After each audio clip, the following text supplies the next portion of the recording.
Innal hamdalillah nahmaduhu wa nastahdi wa natubu ilaihi asyhadu an la ilaha illallah wa asyhadu anna Muhammadan abduhu wa rasuluhu wa ba'du. Kembali kita hadiri kajian kitab Al-Matjar Ar-Rabih, memburu pahala, dan masih berbicara seputar solat. Pekan kemarin sudah kita sampaikan definisi solat, sejarah solat, dan beberapa manfaat solat. Masih melanjutkan yang kemarin, ada beberapa hal yang perlu kita ketahui tentang solat. Di antaranya, solat tidak bisa dipisahkan dari keharmonisan rumah tangga. Jadi hubungan suami istri, bapak ibu dengan anak, itu tidak bisa dilepaskan dari solat. Kenapa? Membentang surat Al-Baqarah dari ayat 224 itu berbicara tentang cerai. Dari 224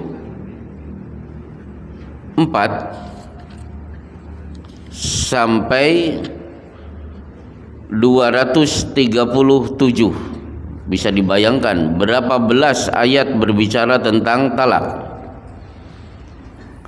Jadi 224 sampai 237 tentang talak. Begitu 238, hafidu ala sholawati was sholatil wusta. Jagalah sholat 5 waktu dan sholat al-wusta, maksudnya asar. Wa qumu lillahi qanitin. Tegakkan sholat dalam keadaan tekun, ikhlas. Ayat di bawahnya kembali talak lagi. Walil mutallaqati mata'um bil ma'rufi haqqan 'alal muttaqin. Hak bagi wanita yang ditalak yang harus ditunaikan oleh mantan suami adalah memberikan mata, pemberian yang merupakan kenang-kenangan, bil ma'ruf, sesuai dengan kemampuan suami. Jadi suami istri cekcok terus, akhirnya terpaksa cerai. Salah satu yang harus diketahui oleh laki-laki yang akan melepas wanita itu adalah memberikan kenang-kenangan sesuai dengan kemampuan. Kalau kemampuannya bisa memberikan kenang-kenangan Toyota Fortuner, silakan, boleh. Yang penting apa? Membuat wanita yang dicerai itu sedikit terobati, karena cerai itu kan sakit hati. Nah, sakit hati itu terobati dengan kenang-kenangan tadi. Para ulama menerangkan kenapa membentang ayat 224 sampai 237 berbicara tentang cerai, diselingi perintah menjaga sholat. Setelah itu ayat cerai lagi. Ini menunjukkan bahwa sholat itu faktor penentu keharmonisan rumah tangga. Maka banyak jamaah yang konsultasi kepada saya tentang rumah tangga, sering cekcok. Pertanyaan pertama, gimana sholatnya? Ternyata gak beres. Baik. Kemudian di surat Toha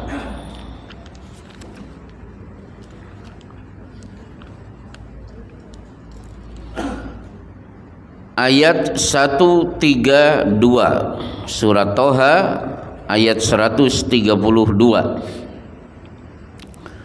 Wa'mur ahlaka bis-sholati wastabir 'alaiha.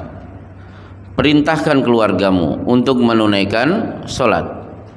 Bersabarlah ketika sholat ditunaikan. Nah, kalimat berikutnya, la nas'aluka rizqan. Allah tidak meminta kepada kalian rezeki. Nahnu narzukuka, justru Allah lah yang memberi rizki. Loh, apa hubungan perintah menanamkan sholat kepada keluarga dengan rezeki? Karena tidak mungkin sholat dan rezeki dipisahkan. Maka aneh, ada orang yang ngejar-ngejar rezeki, tapi Allah yang maha pemberi rezeki dilupakan. Salah satu yang dilupakan adalah sholat. Maka rijalun la tulhihim tijaratu wala bai'un an dzikrillahi wa anis salati wa iqamis salati wa itaiz zakati. Di surat An-Nur ayat 37, laki-laki sejati adalah laki-laki yang sesibuk apapun sedang transaksi jual beli tidak lupa dengan sholatnya. Jadi sholat dan rezeki itu tidak bisa dipisahkan. Maksudnya kepada orang yang ngejar-ngejar rezeki, jangan lupa sholat, karena Allah yang maha pemberi rezeki. Loh, apa manfaatnya? Apa hubungan antara nyari rezeki dengan sholat? Orang kalau sholatnya beres, berarti apa? Inna sholata tanha anil fahsyai wal munkar. Sholat yang benar pasti akan mencegah pelakunya dari perbuatan keji dan mungkar. Nah, ketika dia ngejar rezeki, standarnya adalah halal haram. Jangan sampai saya melakukan kemungkaran saat mencari rezeki. Karena sholatnya beres dan dia sering bertemu saudara sesama muslim, berarti dia sering memiliki acara istama alaihi wa tafarraqa fihi. Berkumpul karena Allah, berpisah juga karena Allah. Akhirnya muncul ukhuwah, persaudaraan sesama muslim. Maka di Madinah ada pemilik toko kurma, ketika ada yang belanja kurma, malah yang punya toko kurma menyampaikan, "Mas, di toko saya sudah beberapa pembeli datang ke sini dan itu cukup rezeki saya hari ini dengan anak istri." Itu loh toko yang sebelah sana kok dari tadi belum ada yang beli, udah belanja aja ke sana. Pono. Raono ya. Kalau di masaran ada pedagang seperti ini, saya pengen ketemu saya, masya Allah. Nah, itu karena terdidik dengan sholat yang benar. Baik, kemudian selanjutnya di surat Al-Hajj ayat 41. Perhatikan nanti kalau ada pemilu, alladzina immakkannahum fil ardi aqamus shalah. Orang karo memiliki jabatan menjadi penguasa di atas permukaan bumi, berarti jadi bupati, kemudian jadi gubernur atau mungkin ketua MPR atau menjadi presiden. Program nomor urut pertama apa? Aqamus shalah, mengajak rakyatnya untuk menegakkan sholat. Tapi caleg-caleg itu selalu menyampaikan program apa? Pengentasan kemiskinan, perbaikan ekonomi. Ekonomi diperbaiki sementara hubungan dengan Allah tidak diperbaiki. Oh, itu mustahil. Maka di kitab Al-Islam, Said Hawa membawakan riwayat ketika Umar bin Khattab diangkat menjadi khalifah, langsung menulis surat kepada seluruh gubernur, hari ini aku sudah menjadi khalifah, maka seruan saya sebagai khalifah kepada para gubernur, nomor urut pertama program kalian adalah sholat. Inna awwala umurikum as-sholah. Program nomor urut pertama sholat. Fa innahu law duyiat fahuwa lima siwaha adya. Karena kalau masyarakat sudah berani meremehkan sholat, maka urusan di luar sholat jauh lebih berani untuk diremehkan. Baik.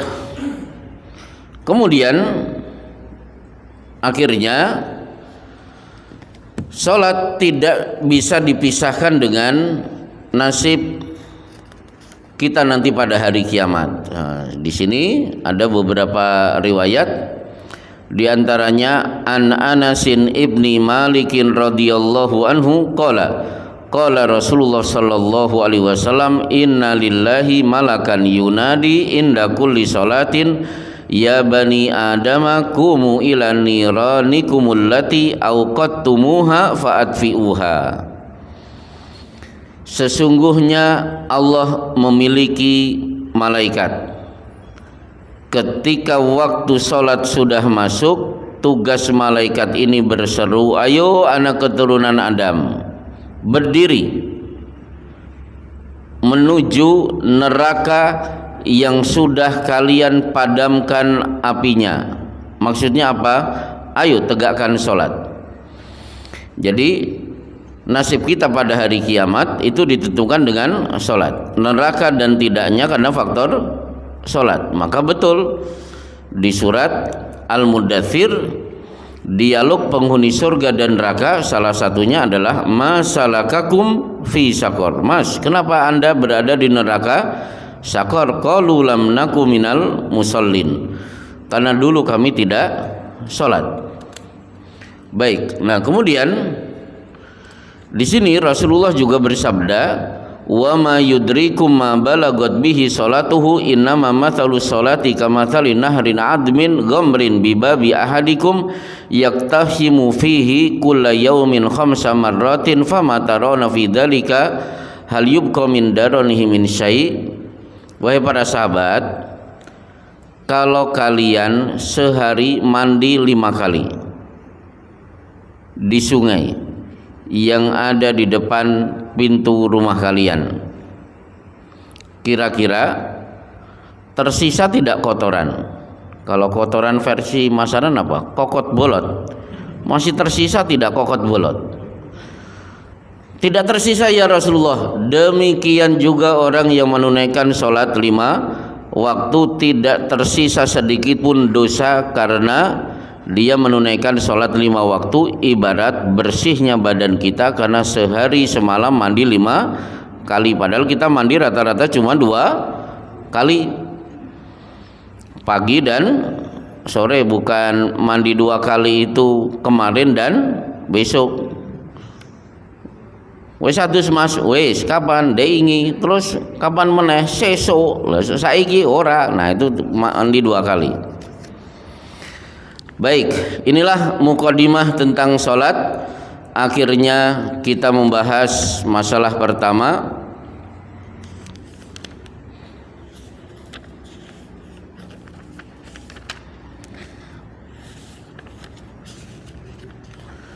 thawabus sholati fi awwali waktiha, pahala sholat di awal waktu. An Ibni Mas'udin radhiyallahu anhu qala sa'altu Rasulullah sallallahu alaihi wasallam ayyul amali ahabbu ila Allah ta'ala qala as-salatu ala waqtiha rawahul Bukhari wa Muslimun. Ibnu Mas'ud bertanya kepada Rasulullah, amal apa yang paling dicintai oleh Allah? Rasulullah menjawab, salat tepat pada waktunya. Inilah para sahabat, kalau bertanya yang terbaik. Amal apa yang paling dicintai oleh Allah? Amal apa yang paling afdol? Amal apa yang paling baik? Bukan amal apa yang dicintai oleh Allah, tapi yang paling dicintai Allah. Ternyata sholat tepat waktunya. Baik, sekarang kita oncai hadis ini. Jadi begini, berkenaan dengan waktu sholat, kita bahas secara umum waktu terlebih dahulu. Berkenaan dengan waktu, banyak ungkapan para ulama tentang pentingnya waktu. Di antaranya adalah al-waktu asmanu minadz zahabi. Waktu itu lebih berharga daripada emas. Al-waktu kasayfi fa illam taqta'hu qata'aka. Waktu itu ibarat pedang, tidak bisa menjaga waktu, kalian akan ditebas oleh pedang waktu itu. Mungkin bapak-bapak masih ingat 3 tahun yang lalu ketika saya khutbah Idul Fitri, salah satu materi yang saya sampaikan adalah tentang pentingnya waktu. Kalau bapak ingin paham betapa berharganya waktu, contoh misalnya betapa berharganya 1 tahun. Tanya kepada murid yang tidak naik kelas. Tapi kan hari ini kan sudah tidak ada, pokoknya anak harus naik. Kalau dulu kan ngendok itu biasa. Jadi anak yang tidak naik kelas, dia sadar betapa berharganya waktu 1 tahun. Kemudian kalau ingin paham betapa berharganya waktu 1 bulan, berarti tanya kepada pegawai negeri, PNS, termasuk kerja pabrik, karena yang ditunggu-tunggu adalah tanggal 1, itu 1 bulan. Kalau ingin paham betapa berharganya 1 pekan, tanya kepada orang yang bekerja mingguan, yang dapat gajinya seminggu sekali. Saya masih ingat dulu saya sempat jadi karyawan di pabrik, tugas saya nyetrika kerah, gajinya diberi setiap hari Sabtu. Setiap Sabtu tahun 95 dapat 27.500. Wah, itu luar biasa, Masya Allah. Yang ditunggu-tunggu adalah Sabtu. Jumat tidak penting bagi saya, yang penting Sabtu. Baik, kalau ingin paham betapa berharganya 1 jam, tanya kepada orang yang menunggu, orang yang janjian tidak datang-datang. 1 jam itu sangat berharga. Kalau ingin paham betapa pentingnya 1 menit, tanyakan kepada orang yang ketinggalan kereta. Betulnya luar biasa, padahal cuma 1 menit. Kalau ingin paham betapa berharganya waktu 1 detik atau sepersekian detik atau 1 detik lah, tanya kepada orang yang selamat dari korban kecelakaan. Jadi ada kan banyak di YouTube, orang itu harus ketabrak kereta, tapi dalam hitungan detik dia bisa ditarik. Bagaimana dengan sepersekian detik? Tanyakan kepada pelari yang mendapatkan medali perak Olimpiade. Dia dapat perak karena temannya, rivalnya lebih dahulu menyentuh garis finish, padahal cuma sepersekian detik. Betapa berharganya. Dan orang yang paling paham betapa waktu itu berharga adalah orang yang akan dicabut nyawa. Karena keinginannya apa? Rabbi laula akhartani ila ajalin qarib, wahai Rabbku, bisa tidak ditunda sebentar aja? Kalau diberi waktu tambahan meskipun cuma sebentar, fa asaddaqa wa aku minas solihin, saya akan rajin bersedekah dan waktu terbatas itu saya akan gunakan untuk melakukan berbagai macam amal soleh. Jadi dia baru paham betapa berharganya waktu saat dicabut nyawa. Bahkan salah satu permintaan penghuni neraka, minta kepada malaikat, ud'u rabbakum yukhaffif anna yauman minal adab. Wahai malaikat, tolong sampaikan kepada Allah, sehari aja kami istirahat tidak disiksa. Besok disiksa lagi gak apa-apa, yang penting kami pernah merasakan sehari tidak disiksa. Meskipun malaikat menjawab, fad'u wa ma du'aul kafirina illa fi dolal, silahkan berdoa, doa orang kafir pasti akan sia-sia. Berarti penghuni neraka ini minta waktu. Baik, berbicara tentang waktu, maka ada surat yang cukup terkenal, wal asri innal insana lafi khusrin. demi waktu. Seluruh manusia hakikatnya adalah dalam keadaan rugi, illa kecuali siapa? Illalladzina amanu, yang memanfaatkan waktu untuk menunjukkan dia orang beriman. Yang kedua, memanfaatkan waktu untuk beramal soleh. Tiga, waktu dimanfaatkan untuk tawasau bil haqqi, mengajak orang berbuat benar. Wa tawasau bis sabr, waktu dihabiskan untuk mengajak orang bersabar. Berarti kalau ingin keluar dari area tidak rugi, maka manfaatkan waktu sebaik-baiknya untuk mendapatkan 4 kriteria ini. Baik, akhirnya ketika waktu dibahas dalam masalah salat, Allah berfirman, "Innas salata kanat 'alal mu'minina kitaban mauquta." Salat itu waktu-waktunya sudah ditentukan. Nah, sekarang apa yang dimaksud dengan as-salatu ala waktiha? Salat tepat pada waktunya. Jawabannya adalah salat bersama imam rawatib. Itu contoh. Meskipun boleh jadi ada masjid yang membuat standar jarak antara adzan dengan iqamat begitu cepat, paling cuma 5 menit. Ada yang jarak antara adzan dan iqamat agak sedikit lama. Contoh Masjid Nabawi tahun 2006 ketika saya haji, baca Quran setelah selesai adzan asar, selesai 1 juz lebih belum qomat. 1 juz berarti kan sangat panjang. Tetap itu dianggap as-salatu ala waktiha. Kenapa? Karena standar antara adzan dan iqamat itu tidak pernah diatur dalam Islam. Kaedahnya hanya begini. Kana Rasulullah sallallahu alaihi wasallam idza ra'ahum istama'u ajjalu wa idza ra'ahum abta'u akharu. Rasulullah melihat kalau situasi jamaah cepat kumpulnya, iqamat dipercepat.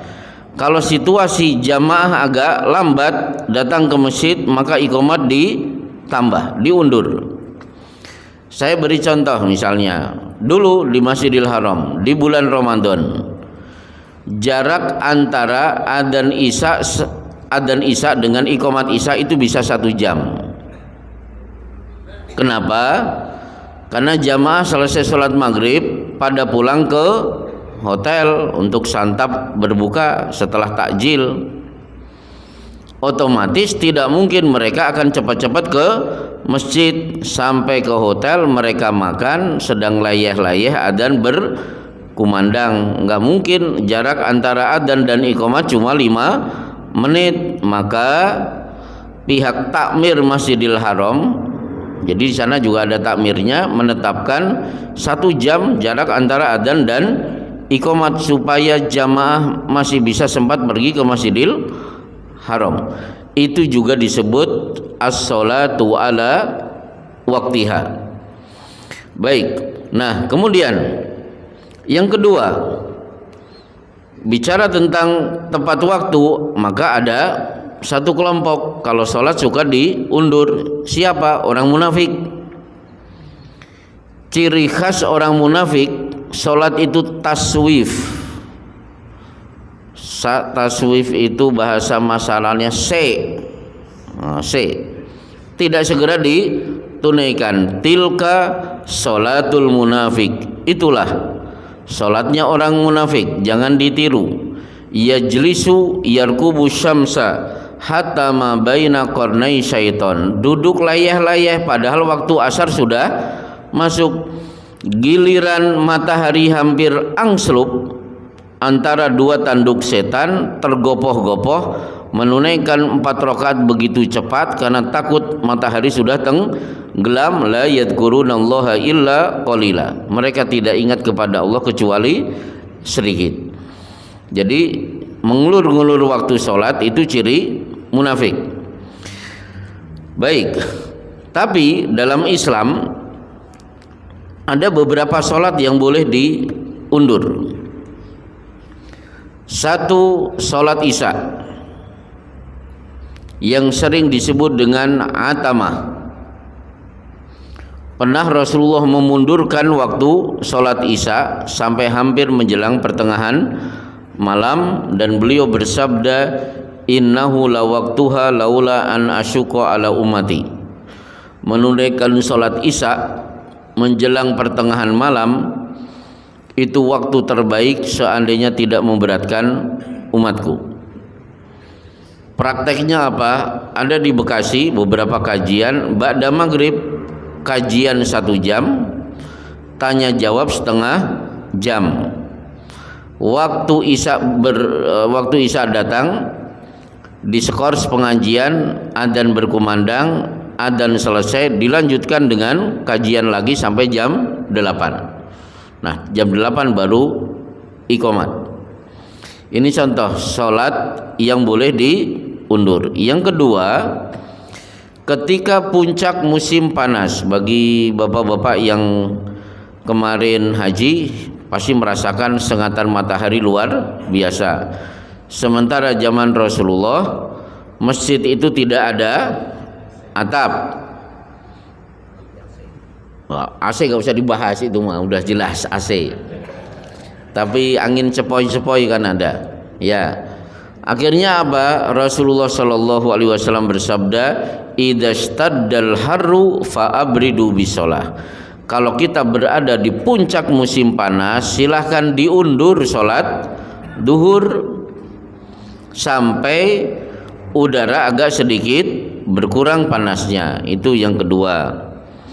Yang ketiga, bisa diundur karena kaitannya dengan safar, maka di sana ada jamak takhir.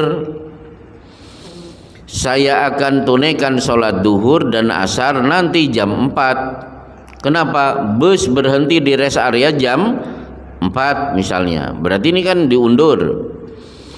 Kemudian yang keempat, boleh diundur kalau ada jamaah yang sakit, sudah di atas tempat tidur, hari-harinya memang di atas tempat tidur, kemudian tiap hari harus ganti pampers, maka cara melaksanakan sholat bisa meniru Hamnah binti Jahsi di Bulughul Maram bab haid. Caranya begini, biar tidak gonta-ganti pampers 5 kali, sholat duhur tunaikan menjelang adzan asar. Jadi menjelang adzan asar baru sholat duhur. Begitu selesai sholat duhur, Allahu Akbar, adzan asar berkumandang, nah, dia langsung sholat asar. Berarti ganti pampersnya untuk 2 sholat cuma sekali. Bagaimana cara sholat maghrib? Nanti tunaikan maghrib menjelang adzan isya. Jadi maghrib selesai, waktu isya masuk, langsung dia sholat isya. Berarti maghrib dan isya ganti pampers cukup sekali. Baik, ini contoh sholat yang diakhirkan. Baik, nah kemudian bagaimana dengan orang-orang yang sholatnya telat? Baik telat kaitannya sholat 5 waktu atau telat kaitannya dengan sholat sunnah. Saya beri contoh. Kemarin ada ibu-ibu bertanya, saya biasa sholat di masjid, bangun saya agak sedikit kesiangan. Kesiangan itu bukan jam 8, bukan. Maksudnya waktu bangun dengan qomat mepet. Artinya kalau saya pergi ke masjid, maka saya tidak mungkin menunaikan 2 rakaat sebelum sholat subuh, sholat fajar. Terus bagusnya bagaimana? Saya sholat di rumah saja supaya bisa sholat fajar dan sholat subuh, atau ya sudah, demi pergi ke masjid, pergi aja ke masjid, akhirnya saya tidak bisa sholat fajar. Yang bertanya ibu-ibu, Nah, karena pertanyaan dari ibu-ibu, saya berikan dua jawaban. Jawaban pertama, ibu sholat di rumah. Kenapa? Wa buyutahunna khairul lahunna, rumah bagi wanita lebih baik. Tapi di Masalan tidak bisa diterapkan. Kalau di Bekasi, di Jakarta, iya, saya kedatangan tamu, datang ke rumah, nginap, alhamdulillah. Menjelang waktu sholat tiba, ibu-ibu ini sudah bawa mukena. Saya tanya, baditan budi bu masjid, tan mereka buatan usum, ibu-ibu tan masjid, malah ngijeni, udah sholat di rumah karena memang tidak ada. Baik, jadi ibu sholat di rumah sehingga bisa sholat fajar dan sholat subuh. Tapi ketika dapat jawaban pertama kelihatannya agak kecewa karena memang nalurinya pengen ke masjid. Nah, maka saya berikan jawaban kedua, tetap ke masjid. Sampai ke masjid akhirnya ibu kan setelah iqomat tidak sempat sholat fajar, nggak masalah. Sampai masjid, iqomat berkumandang, ikut sholat subuh. Begitu selesai sholat subuh, mundur tunaikan sholat fajar. Jadi sholat fajar boleh ditunaikan ba'da sholat subuh. Inilah satu-satunya sholat rawatib yang boleh ditunaikan setelah waktunya hilang. Tidak berlaku bagi duhur, tidak berlaku bagi maghrib, isya dan lain sebagainya. Ada di Sunan Abu Dawud, selesai sholat subuh ada sahabat mundur, kemudian sholat 2 rakaat. Oleh Rasulullah dipanggil, as-sholatani ma'an, memang sholat subuh ada 2 kali. Bukan ya Rasulullah, ini sholat fajar yang belum aku tunaikan karena keburu iqomat. Mendengar ini Rasulullah bersabda, fala idzan, oh kalau begitu nggak masalah. Berarti kan tidak dapat momen sholat fajar, bisa ditunaikan ba'da sholat subuh. Baik,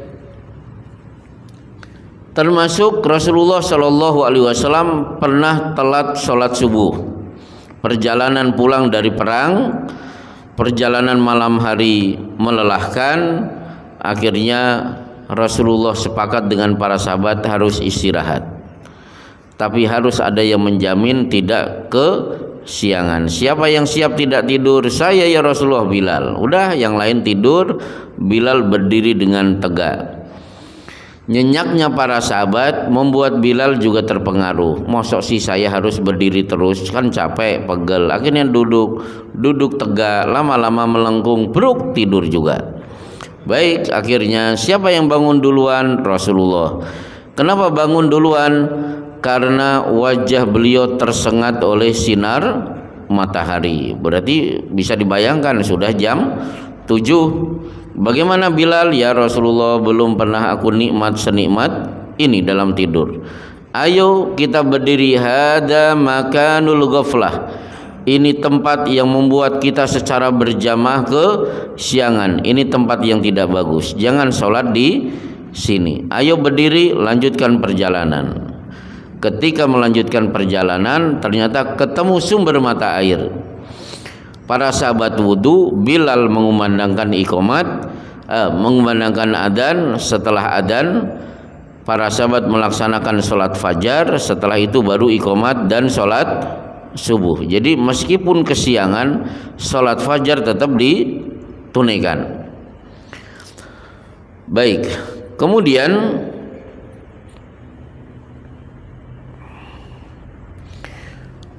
ada 2 peristiwa. Rasulullah Shallallahu Alaihi Wasallam selain tadi pernah telat sholat, pernah Rasulullah telat sholat asar.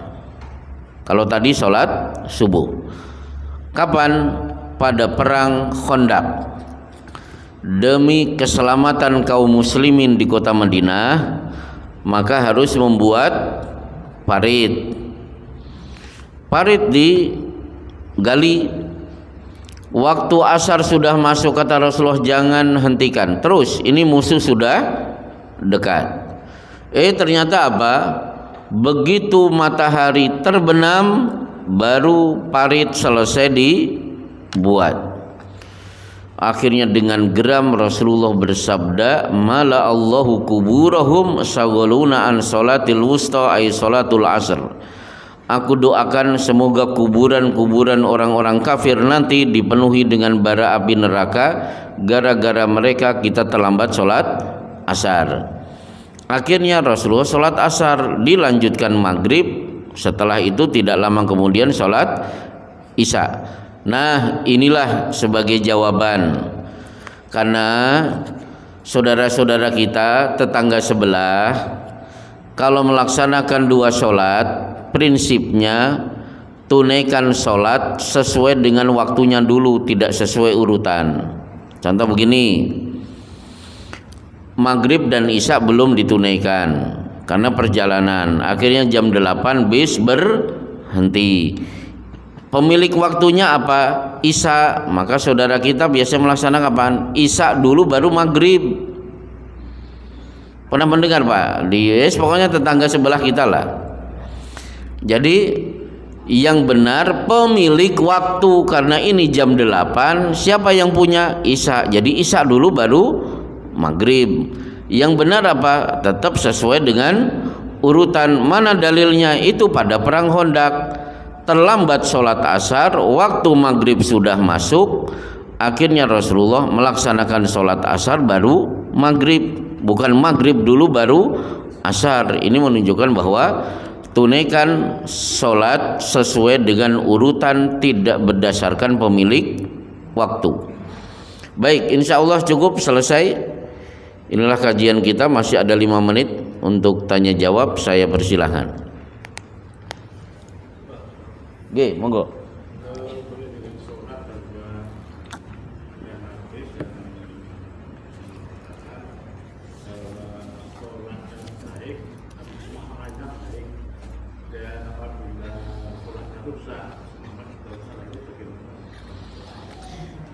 Ya, itu berdasarkan hadis inna awwala ma yuhasabu bihil abdu yaumal qiyamah as-shalah. Yang diperiksa pertama kali dari amal hamba adalah sholat. Fa in sholahat, kalau sholatnya bagus, maka ibadah yang lain nilainya semuanya bagus. Zakatnya, saumnya, hajinya dianggap bagus. Tapi sholatnya kalau tidak beres, ternyata Allah tidak langsung memvonis tidak beres. Tapi apa? Halahu min tatawuin, dia punya sholat sunnah enggak? Kalau dia punya cadangan sholat sunnah, jadikan pahala sholat sunnah untuk menutupi kekurangan yang dia lakukan saat menunaikan sholat wajib, supaya apa? Amal yang lain dianggap bagus. Maksudnya begitu.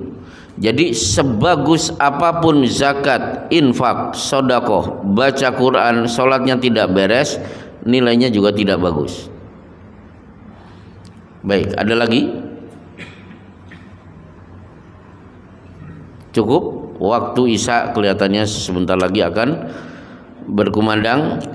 Inilah kajian Al-Matjar Ar-Rabih, berburu pahala dari ibadah-ibadah. Insya Allah pekan depan sudah memasuki pekan pertama, berarti kembali kita kaji kitab Al-Kabair, kumpulan dosa-dosa besar. Wassallallahu ala Muhammad wa ala alihi washabbihi wasallim. Assalamualaikum warahmatullahi wabarakatuh.